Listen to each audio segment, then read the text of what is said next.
Learning Styles, the VARK Questionnaire.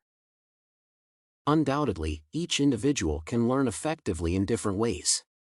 Some people need to read an article and write down some notes to understand a particular topic, while others prefer to watch a video and draw diagrams.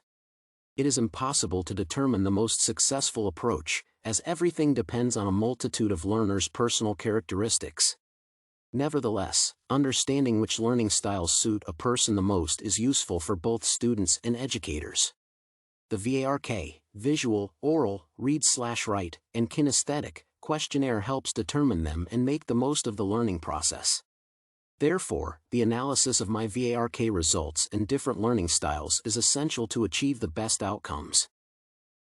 To begin with, my learning preference is multimodal, including visual and kinesthetic styles. In general, I got 1 score in Aural and Read/Write styles and 9 scores in kinesthetic and visual styles.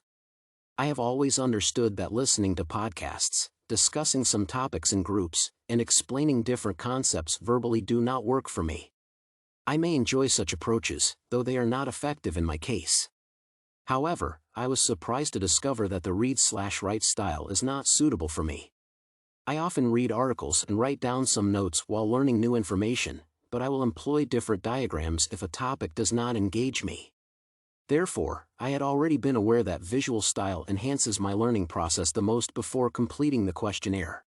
Regarding kinesthetic strategies, I had never considered them, and after discovering relevant information, I concluded that they work for me as well. According to the VARK questionnaire, visual and kinesthetic styles suit my learning process the most. First, I always do a drawing to understand some concepts better. Unless I see various graphs, charts, and diagrams, it may be challenging for me to grasp the main ideas.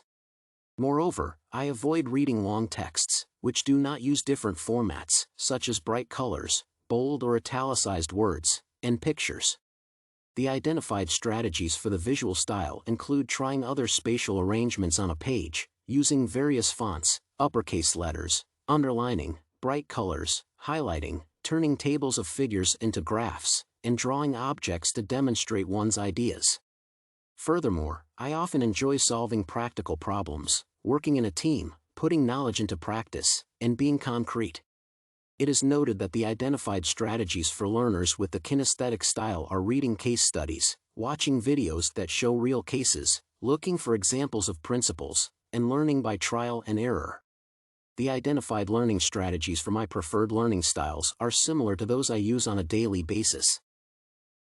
Furthermore, individual learning styles play a critical role for both educators and learners. On the one hand, teachers should identify learning styles and preferences when working with students. Even though it is debatable whether it can improve learning outcomes, it is evident that it may engage learners and motivate them to study.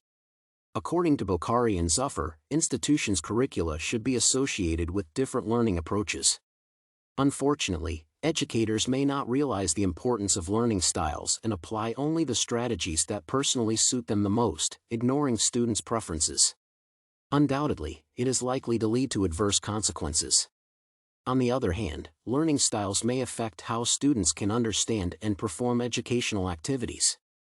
Therefore, being aware of one's learning style can enhance the learning process and boost performance. In general, educators and students should pay more attention to different learning strategies and use them to be more effective. Finally, the importance of different styles for individuals participating in health promotion is significant. They help achieve the best outcomes, affect behavior, and be successfully accommodated in health promotion. For example, if educators practice different approaches and employ kinesthetic strategies, they will prepare learners for real-life challenges. Moreover, Bokhari and Zafar note that different institutions had different teaching methods that also influence learning behaviors, as some institutions emphasize small discussion groups compared to didactic lecture-based learning given to students. Therefore, learning styles shape behavioral patterns both in learning and at work. Individuals participating in health promotion can successfully accommodate different learning styles by realizing that people are different. What works for one person may fail for another, thus, it is essential to identify others' learning styles and use this information to reach the desired outcomes. In conclusion, the VARK questionnaire is an effective way to discover one's learning styles and to understand how to make the learning process more effective. My results revealed that visual and kinesthetic strategies are the most effective for me, and I agree with them as I observe these behavioral patterns in my daily life. What is more, being aware of learning styles and applying them is vital for educators and learners. They can help people participating in health promotion to achieve better results. However, it is essential to remember that people are different and have their own unique characteristics, which should be considered while working with them.